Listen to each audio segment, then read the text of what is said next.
కవితపై జరుగుతున్న అంశం తీర్మాన్ మల్లన్న వర్సెస్ కవిత. మల్లన్న ఆఫీసుపై జాగృతి కార్యకర్తల దాడి. అయితే బీఆర్ఎస్ వైపు నుంచి కనిపించని స్పందన. దీన్ని ఏ రకంగా చూడాలి? కేసీఆర్ గారి గారాల పట్టికి ఈ రకంగా జరిగింది అని చెప్పి చాలామంది గొంతు విప్పుతుంటే బీఆర్ఎస్ దీన్ని మీద వ్యతిరేకంగా కానీ లేకపోతే దీన్ని ఓన్ చేసుకునే పరిస్థితి లేకపోవడానికి కారణం అంటే బీఆర్ఎస్ మరి నిన్న కూడా నేను మీడియాలో చూశాను, ఎక్కడెక్కడో ఉండి ఫారిన్లో ఉన్న ట్విట్టర్ పైన స్పందించే కేటీఆర్ స్పందించలేదండి. నేనైతే వెరిఫై చేయలేదు, మీరు చూస్తే చెప్పండి. అంటే బీఆర్ఎస్ స్పందించినట్టయితే ఎక్కడా రాలే, మరి మా డిజోన్ చేసుకుంటున్నదనే అభిప్రాయం అయితే కలుగుతుంది. బట్ సబ్జెక్ట్ టు వెరిఫికేషన్, నేను వెరిఫై చేయలేదు కనుక బీఆర్ఎస్ ఎక్కడ ఏ నాయకుడు స్పందించలేదు అని కంక్లూజన్కి ఇమీడియట్గా రాలేను. కానీ మనకు కనిపిస్తున్నది ఏంటంటే, ఇప్పుడు తీర్మాన్ మల్లన్న కార్యాలయం మీదకి వెళ్ళిన వాళ్ళు కూడా బీఆర్ఎస్ నాయకులు కాదు, తెలంగాణ జాగృతి కార్యకర్తలు. సో ఆమెకు మద్దతుగా కూడా తెలంగాణ జాగృతి కార్యకర్తలు వచ్చారు. ఆమె తెలంగాణ జాగృతికే నాయకురాలు కాదు కదా, బీఆర్ఎస్ నాయకురాలు కదా, బీఆర్ఎస్ ఎమ్మెల్సీ కదా. కేసీఆర్ కూతురు అనే దానికన్నా కూడా బీఆర్ఎస్కు ఎమ్మెల్సీ. మరి తమ పార్టీ ఎమ్మెల్సీ వ్యక్తిగత అంశంగా పార్టీ ఎట్లా చూస్తుంది? ఇది పోనీ కవిత పైన ఇప్పుడే కాదు కదా, గతంలో కూడా తీర్మానం మల్లన్న అసభ్యకరంగా మాట్లాడాడు, కేటీఆర్ పైన మాట్లాడాడు, కేసీఆర్ పైన కూడా మాట్లాడాడు. మరి ఇలాంటి అంశాల్లో బీఆర్ఎస్ ఎందుకు వెనకాడుతుంది కంప్లీట్గా ఓన్ చేసుకోవటానికి అని? ఎందుకంటే పార్టీ అండగా ఉండడం వేరు కదా. ఎందుకంటే మీకు కాంగ్రెస్ నాయకుడు మహేష్ కుమార్ గౌడ్ ఖండించాడు, ఇది పద్ధతి కాదు ఆడబిడ్డను ఇలా మాట్లాడడం అని. మంత్రి పొన్నం ప్రభాకర్ ఖండించారు, ఇద్దరు బీసీలే, వాళ్ళు ఎవరు వేరే వాళ్ళేం కాదు కదా. సో కాంగ్రెస్ పార్టీలో ఉన్న మంత్రులే ఖండిస్తున్నప్పుడు మరి బీఆర్ఎస్ నాయకులు ఎందుకు ఆ మేరకు ఆమెకు మద్దతుగా రావడం లేదు?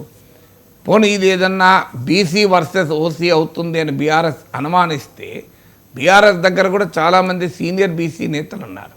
మీకు మధుసూదనాచారి, తలసాని శ్రీనివాస్ యాదవ్, శ్రీనివాస గౌడ్, ఇలా చాలామంది ఉన్నారు కదా.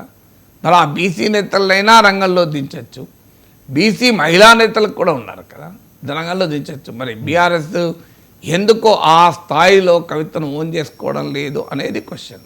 ఒక పాసిబుల్ ఎక్స్ప్లెనేషన్ ఏంటంటే, ఇంతకుముందు నేను చెప్పినట్లు ఇది బీసీ రిజర్వేషన్లు అనే అంశంతో ఈ తాజా ఎపిసోడ్ మొదలైంది. బీసీ రిజర్వేషన్ల తమ విజయమే అంటూ కవిత క్లెయిమ్ చేసుకోవడము, దాన్ని తీర్మాన్ మల్లన్న ఆక్షేపించే క్రమంలో చాలా అభ్యంతరకరమైన వ్యాఖ్య కూడా చేశాడు. సో అక్కడ వరకు ఇది బీసీ రిజర్వేషన్లతో మొదలైంది కనుక బీసీ రిజర్వేషన్ల పైన తమ నిబద్ధతను ఎక్కడ ప్రశ్నించే వరకు ఇది వెళ్తుందో, ఎందుకంటే ఆల్రెడీ తీర్మానం వలన ఇది బీసీల రాజకీయ చైతన్యాన్ని ఓర్వలేక చేస్తున్న దాడి అని ఆల్రెడీ ప్రకటించాడు. సో అందువల్ల ఇది ఎక్కడైనా బూమరాంగ్ అవుతుందా? ఎందుకంటే ఇప్పుడు ఆల్రెడీ బీసీలకు ఎవరు జిమ్మదార్ అనే దానిపైన తెలంగాణలో పెద్ద రాజకీయం నడుస్తుంది. బీసీని ముఖ్యమంత్రి చేస్తామని బీజేపీ మొదలుపెట్టింది. ఎప్పుడైనా బీసీని ముఖ్యమంత్రి చేసేది కాంగ్రెస్ పార్టీ అని కాంగ్రెస్ అంటోంది. ఆల్రెడీ 42% రిజర్వేషన్లు ఇస్తున్నాం. ఈవెన్ ఉద్యోగాలు, విద్యా శాఖలో, విద్యా రంగంలో కూడా 42% రిజర్వేషన్లు ఇచ్చేది ఆలోచిస్తున్నాం. 50% పరిమితి, సుప్రీంకోర్టు ఇచ్చిన పరిమితి కూడా ఎత్తివేయాలని మా రాహుల్ గాంధీ అడుగుతున్నాడు అంటూ కాంగ్రెస్ చెప్తోంది. కవిత అసలు బీసీ రిజర్వేషన్లను అంతకుముందు అంబేద్కర్ విగ్రహాన్ని అసెంబ్లీలో పెట్టాలన్నప్పటి నుంచి బీసీ రిజర్వేషన్ల వరకు సామాజిక అంశాలని పోరాడుతున్నదే తెలంగాణ జాగృతి అంటూ ఆమె చెప్తోంది. బీఆర్ఎస్ ఇది కాంగ్రెస్ నాటకము, ఇందులో చిత్తశుద్ధి లేదు అని బీఆర్ఎస్ వాదిస్తోంది. ఇంత పెద్ద రాజకీయం బీసీ రిజర్వేషన్ల చుట్టూ జరుగుతున్నప్పుడు ఇది రామాయణంలో పిట్టకథలు అంటారు చూడండి. సో అందువల్ల ఆ రకంగా ఒక సీరియస్ ఒక పొలిటికల్ డిస్కోర్స్ నడుస్తున్న సమయంలో ఈ డిస్ట్రాక్షన్ పార్టీని దెబ్బతీస్తుంది, బీఆర్ఎస్కు చెడ్డ పేరు తెస్తుంది అనేటువంటి అనుమానం ఉండవచ్చు. అదొక పాసిబుల్. రెండవది, ఇది అనవసరంగా కవిత రియాక్ట్ అయ్యారు. ఇలా కొత్తగా నా తీర్మానం మల్లన్న అనడాన్ని ఎందుకు సీరియస్గా తీసుకోవాలి? గతంలో లాగా తీర్మానం మల్లన్న అంటే లక్షల మంది చూసేవాళ్ళు, మీకు ఇప్పుడు ఆ స్థితి కూడా లేదు ఎక్కడ. మీరు ఆయన ఛానల్ కూడా తీసి చూడండి, 1000 వ్యూస్ వస్తే చాలా ఎక్కువ, చాలా వాటికి. అవును, మీకు ఎవడు అంత సీరియస్గా సమాజం కూడా పట్టించుకోవడం లేదు కదా. ఒకప్పుడు మాట్లాడితే లక్షల వేలల్లో లైవ్లో ఉంటే వేలల్లో చూసేవాళ్ళు. ఇప్పుడు అంతా పోయింది, మీరు చూస్తే అర్థమైపోతుంది మనకు.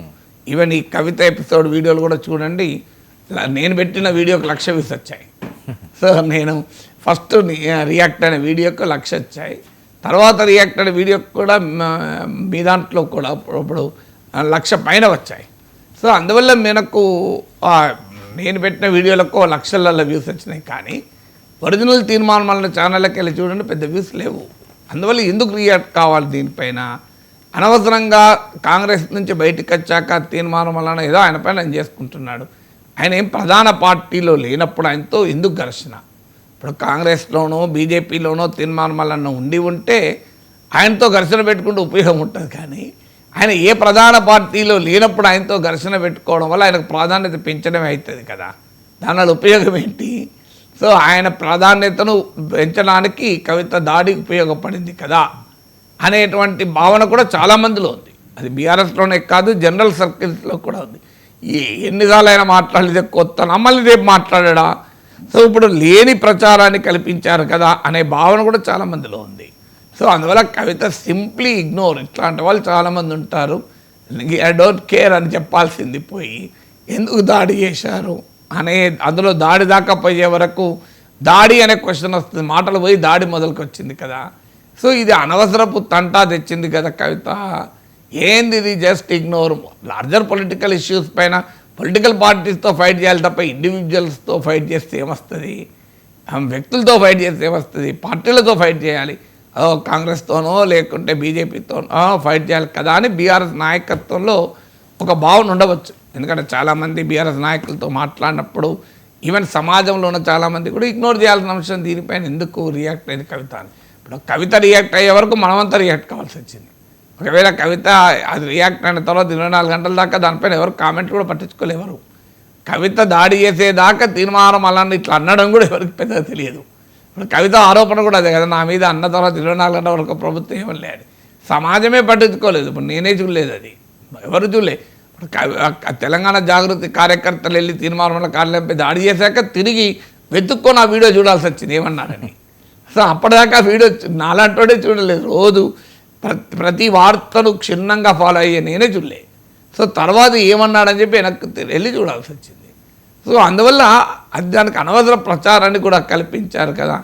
కొన్ని సందర్భాల్లో జస్ట్ ఇగ్నోరెన్స్, ఏమన్నా పట్టించుకోం వీటిని, మన ఆ పని ఏం చేసుకుంటే. ఎందుకంటే మన విస్తృత లక్ష్యానికి అడ్డంకిగా వచ్చే మన నేషనల్ హైవే మీద పోతున్నప్పుడు పక్కన చాలా దారులు కనబడతాయి, పిల్లదారులు. మన నేషనల్ హైవే మీదనే పోవాలి తప్ప పిల్లదారుల వెంట ప్రయాణం చేయకూడదు. పిల్లదారులు ఉన్న వాళ్ళు కవించినా రెచ్చగొట్టినా ప్రొవోకే చేసినా అనేది ఒక థీరీ ఉంది. ఇది మూడో థీరీ ఏంటంటే కవితకు బీఆర్ఎస్కు మధ్య డిస్టెన్స్ పెరిగింది. ఎందుకంటే కవిత సింగరేణి కాలనీస్ ప్రాంతానికి పర్యటనకు వెళ్ళినా ఎవరు బీఆర్ఎస్ నాయకులు వెళ్ళలేదు. సో ఆమె కేసీఆర్ కాళేశ్వరం విచారణకు వెళ్ళినప్పుడు ఆమంతరం ఆమె వెళ్ళి కాన్వాయ్లో జరిగింది తప్ప ఎవరు పట్టించుకోలేదు. బీఆర్ఎస్ నాయకులు క్లియర్ డిస్టెన్స్ మెయింటైన్ చేస్తున్నారు. ఎందుకంటే ఆమె ఆల్రెడీ మిసైల్స్ ప్రయోగించింది, ఆమె ఎక్కడ అన్చార్టెడ్ ఏర్పడుతో తెలియదు. ఇప్పటికీ మా నాయకుడు కేసీఆర్ అంటోంది, కానీ దయ్యాలు ఇలాంటి మా ప్రస్తావన తీసుకొచ్చింది. సో అందువల్ల ఇప్పుడు ఆ స్ట్రాటజిక్ సైలెన్స్ అంటారు, వ్యూహాత్మక మౌనం బీఆర్ఎస్ నాయకులు కవిత విషయంలో పాటిస్తున్నారు. అది థర్డ్ ఫ్యాక్టర్గా ఉండవచ్చు.